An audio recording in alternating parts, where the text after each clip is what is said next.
Salam Indonesia, salam Nusantara dari Sabang sampai Merauke, dari Miangas sampai Pulau Rote. Mantaplah iman kita, mantaplah kasih kita, mantaplah pengharapan kita. Tentunya dalam Yesus Kristus yang menjadi Tuhan dan Juru Selamat kita dan Juru Selamat dunia. Jangan katakan bahwa Yesus itu bukan Tuhan, jangan katakan pula bahwa Yesus itu bukan Juru Selamat. Dia adalah Tuhan, Dia adalah Juru Selamat. Kalau engkau percaya, engkau akan diselamatkan. Engkau tidak percaya, engkau akan dihukum. Yohanes 3:36. Dan Yohanes 14 ayat yang ke-6, Yesus sudah berkata, Akulah jalan dan kebenaran dan hidup, tiada seorang sampai kepada Allah kalau tidak melalui aku. Dan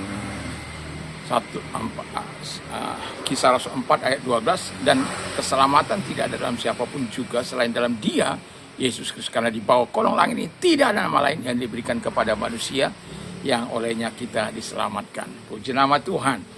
Dan Paulus dalam Kisah Rasul 16 ayat 31, percayalah kepada Tuhan Yesus Kristus, maka engkau akan diselamatkan, engkau dan seisi rumahmu. Puji nama Tuhan. Mantap.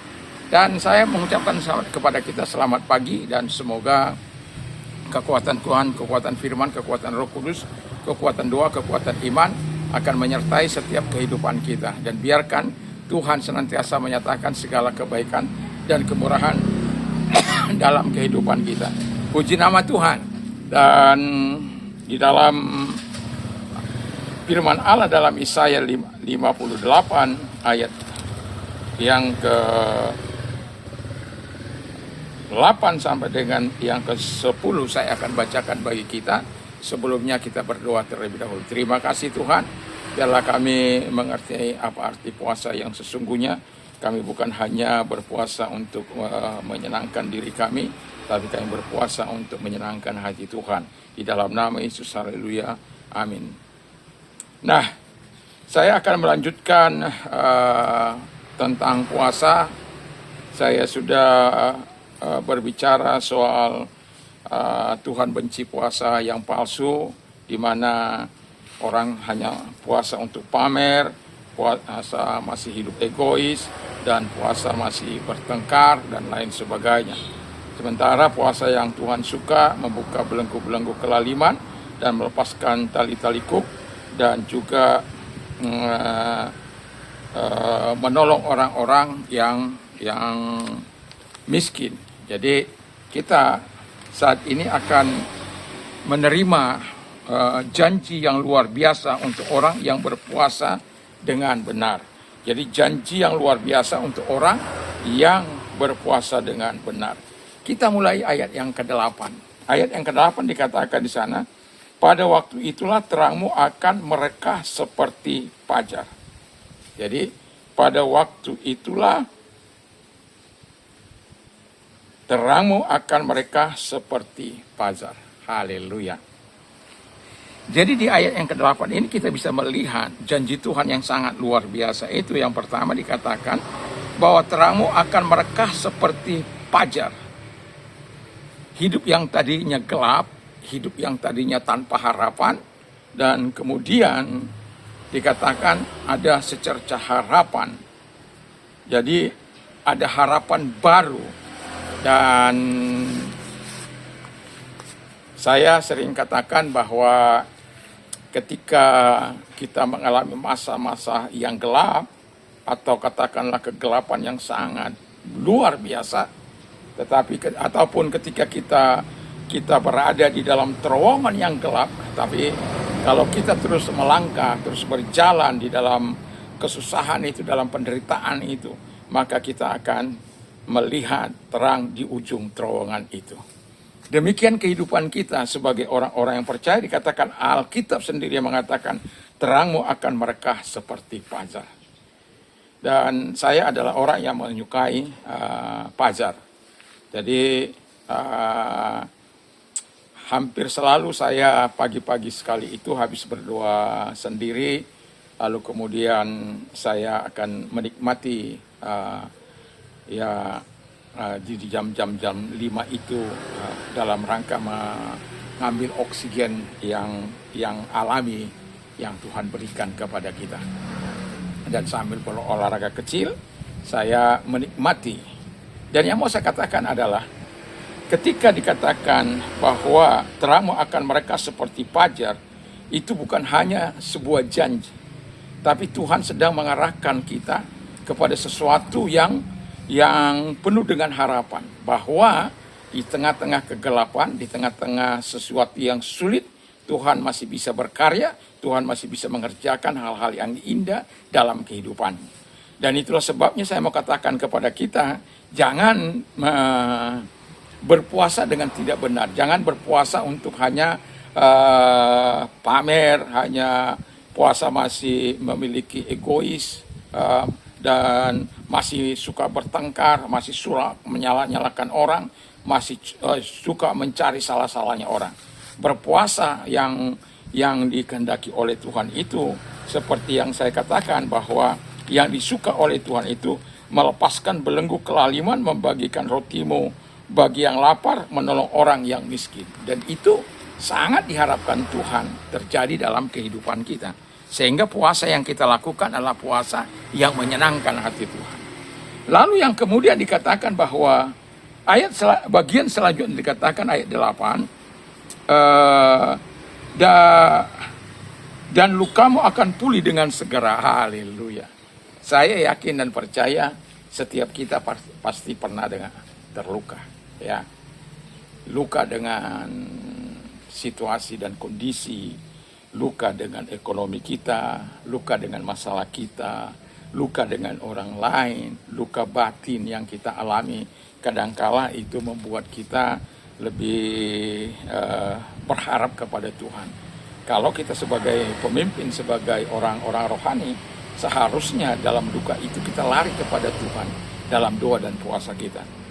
Bagaimana Ester ketika bangsanya mau dihancurkan atau mau dibinasakan keseluruhan, sementara dia adalah orang Israel itu sendiri. Ketika Ahasweros memberikan perintah supaya melalui Haman, tetapi Haman tidak tahu bahwa si permaisuri raja adalah seorang Israel. Tapi mereka memang dari awal memang tidak membuka diri mereka. Dan itu sebabnya ketika Mordekhai menyampaikan sesuatu kepadanya, jangan pikir karena engkau di istana engkau akan luput, karena engkau juga orang Israel.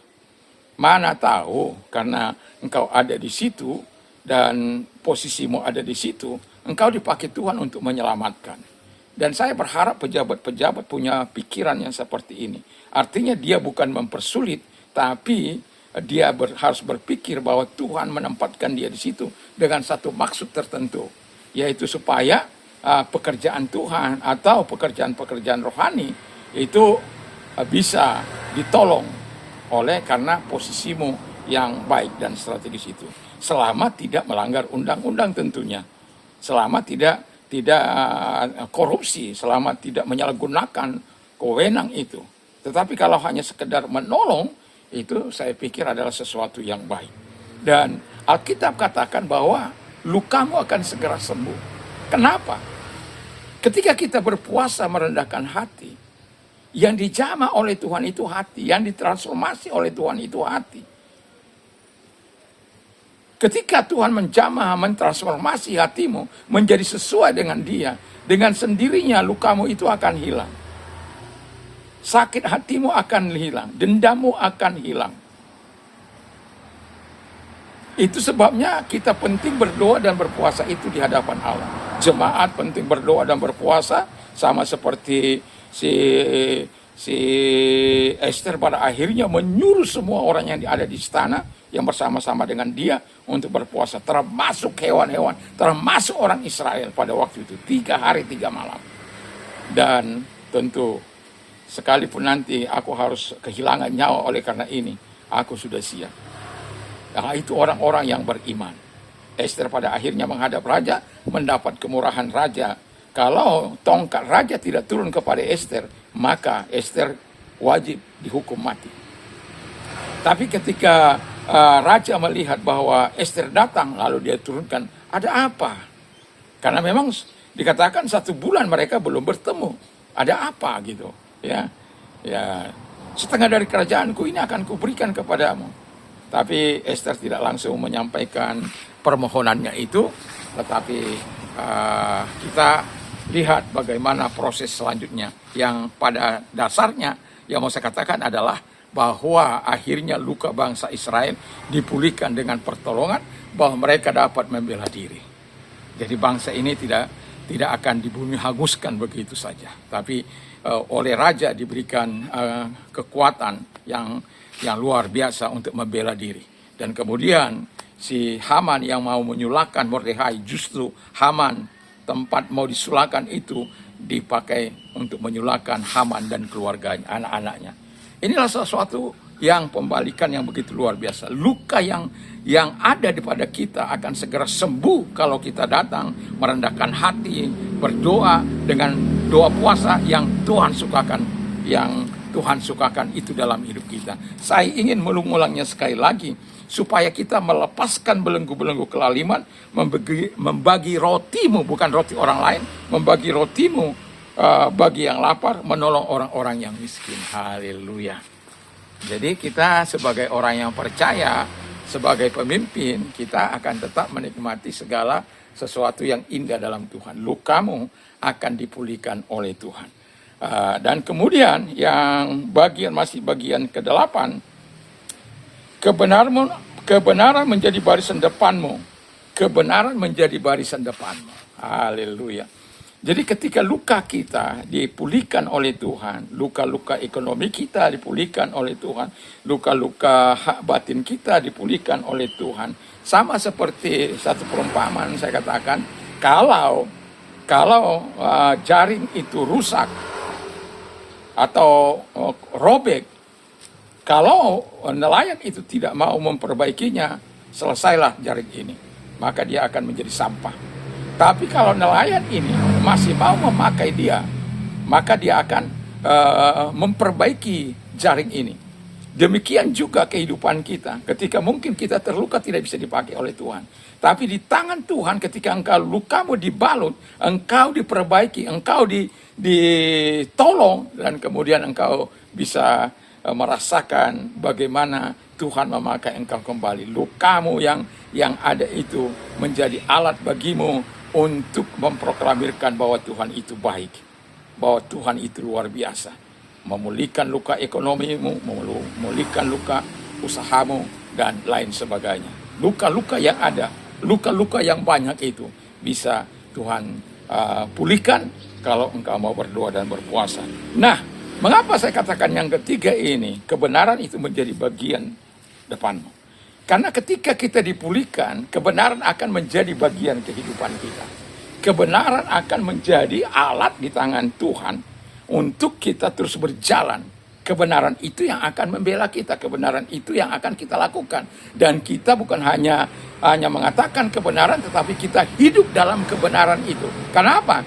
Tuhan sudah memulihkan batin kita, luka-luka batin kita, atau luka apa saja yang kita alami. Tuhan sudah pulihkan, sehingga kebenaran itu menjadi barisan depan kita. Itu bukan hanya sekedar kata-kata dari Tuhan, tapi kebenaran itu akan terus membawa engkau kepada arahnya.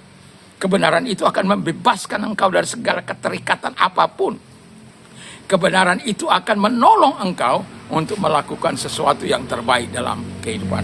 Itu sebabnya janji Tuhan yang sangat luar biasa ini harus kita responi dalam kehidupan kita sebagai orang yang percaya. Kita responi bahwa janji Tuhan ini sangat luar biasa. Dan kalau engkau mau menikmati janji Tuhan yang sangat luar biasa ini, di mana haruslah kita berpuasa dengan benar. Lalu yang kemudian yang terakhir bagian ayat ini, yang akan juga saya akan menutupnya, yang di ayat 8. Dan kemuliaan Tuhan barisan belakangmu. Haleluya. Barisan kemuliaan Tuhan barisan belakangmu. Di depan kebenaran, di belakang kita kemuliaan. Itu sesuatu yang sangat luar biasa. Kenapa? Karena ketika engkau dipulihkan, kebenaran yang akan maju. Dan kemuliaan Tuhan mengikuti kita. Kemuliaan Allah itu akan kita nikmati. Dan bukan hanya itu. Sebagai orang yang percaya, kita memberikan kemuliaan kepada Tuhan. Itu sebabnya kemuliaan itu ada di belakang kita.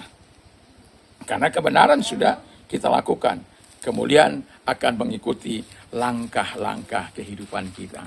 Jadi sebagai pemimpin, saya mau katakan, mari kita melakukan apa yang berkenan di hadapan Tuhan ini dengan berdoa, janji yang luar biasa kita akan peroleh karena kita berpuasa dengan benar di hadapan Allah. Dan kalau kita berpuasa dengan benar di hadapan Allah, yakin dan percayalah bahwa engkau tidak akan pernah diabaikan oleh Tuhan. Yakin dan percayalah bahwa engkau akan betul-betul dipakai oleh Tuhan sebagai alat kemuliaan Tuhan. Yang penting yang mau saya katakan adalah, sudahkah kita berpuasa? Kalau berpuasa, lakukanlah puasa kita dengan benar. Jangan seperti orang munafik.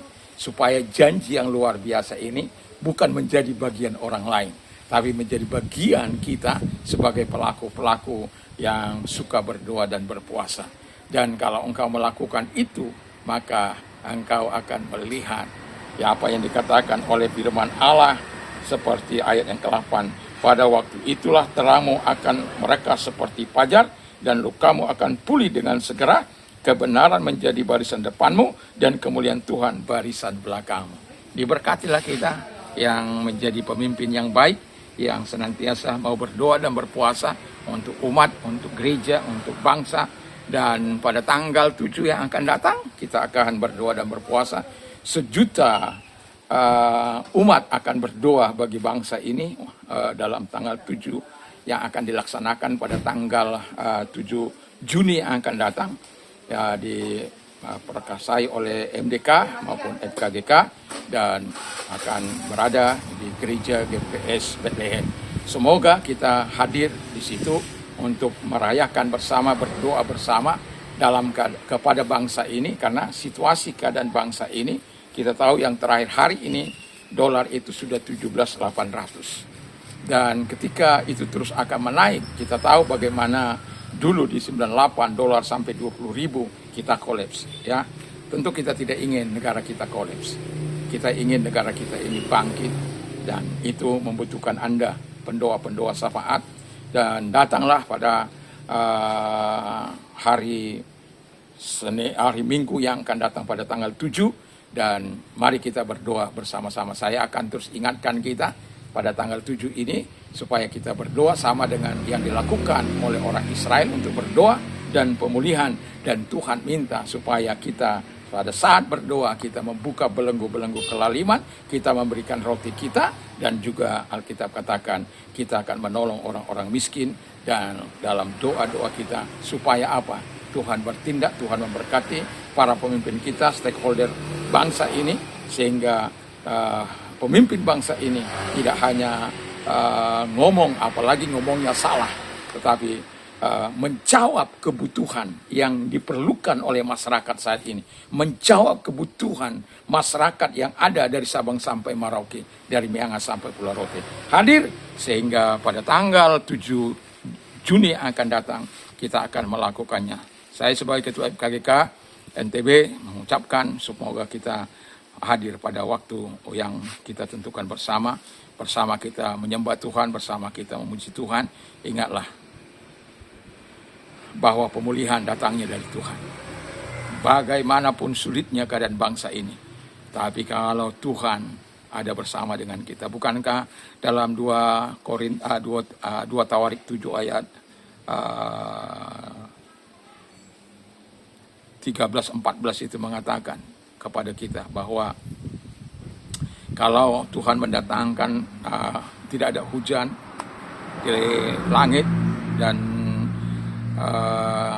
Tuhan memerintahkan belalang pelahap dan melahirkan bencana, dan kemudian umat Tuhan yang disebut dengan nama Allah itu merendahkan diri, datang kepada Tuhan, berdoa, mencari wajah Tuhan, bertobat, dan mengakui dosa dan kesalahan dan pelanggarannya, dan Tuhan katakan bahwa Ia akan memulihkan.